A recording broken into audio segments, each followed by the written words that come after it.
Hey, it's usually checking in. Today I'm here to talk about game delays, Batman 2015, The Witcher 2015, The Order, The Division, Dying Light, and who would ultimately blame for this. So first things first, sorry for the shitty quality. I'm not at home or on my PC, and to kind of one up not being on my PC, I don't have my gaming equipment. So enjoy the Street Fighter gameplay. I'm not really good at it. Just bought it because it was on Steam still. I've been interested in it for a while. So this is a great way for me to get into it. The game's been released 4 times. It's a fun game, but they're milking the shit out of the franchise because Capcom isn't doing well, and that's my thoughts on Street Fighter. Anyways, back to the commentary.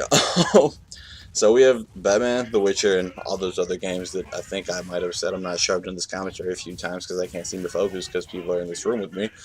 But I'm gonna continue the commentary and we're gonna have a good old time here. So I think game delays have been pretty prevalent in this generation, and it feels like this generation is just starting up. But the next gen consoles have been out for I think almost a year now or 6 months, something along those lines.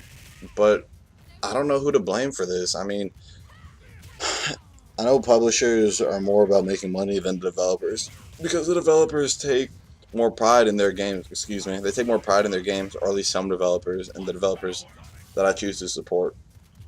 So I feel like what's been happening really recently in this generation is these publishers have been pushing these release dates at the end of trailers for developers' games, and they are expected to hit these games. Then we go to the scapegoat of patches, and I hate that word so much because back in the day we didn't need patches. Now we don't need patches. If you're going to release something, make sure it's good, but at the same time, should they even release a complete product? People are buying. Games are being sold by the millions, and people are settling for them even though they're broken. Battlefield 4 sold probably over 1 million copies, easily actually, and people are still playing that, and that game was still broken to shit. Now it's a little better, but ultimately I don't think it's fixed. I mean, they fixed netcode. I think they need to do a little bit of map redesigning, fix obliteration modes, and there's just a lot that can go into ultimately fixing up the game.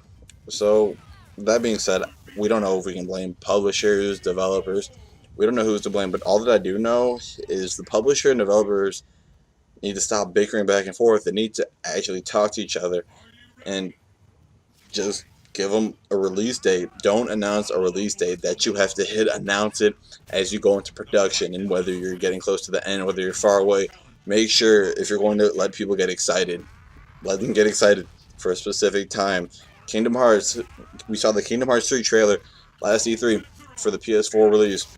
I said Kingdom Hearts 3 now in development. We didn't get a fucking release date, which I'm not that mad about. I'd rather them take their time to finish up the saga of Xehanort because it's been building up for a while. But I'm not really a big fan of games being delayed. If you guys know you're not anywhere close to being done with production, don't announce a release date. Just say coming soon at the end of the trailer. I mean, coming soon is a very vague thing, but it can go a very long way. So that being said, let's get into patches. I made a brief video about this. It's going to be called Admitted Games Are Getting Worse, I think, along those lines. And I'll have the video link in the description if you want to watch it. So you can pause here and go watch that, or you can finish up this video, and this video won't be much longer. So my overall thoughts on patches are they're unnecessary. I mean, we didn't need them back then. We don't need them now. That's simple. Finish your game, and that's that. So anyways, you should checking out. Be sure to subscribe, comment, and like. And tell me your guys' thoughts on game delays, patches, and whether you think they're necessary. Whether you think that developers need to take more time into their games, or they should just listen to the publishers, just rush it out and get the money. Anyways, I'll catch you guys in the future. Thanks for watching the video. Have a good one.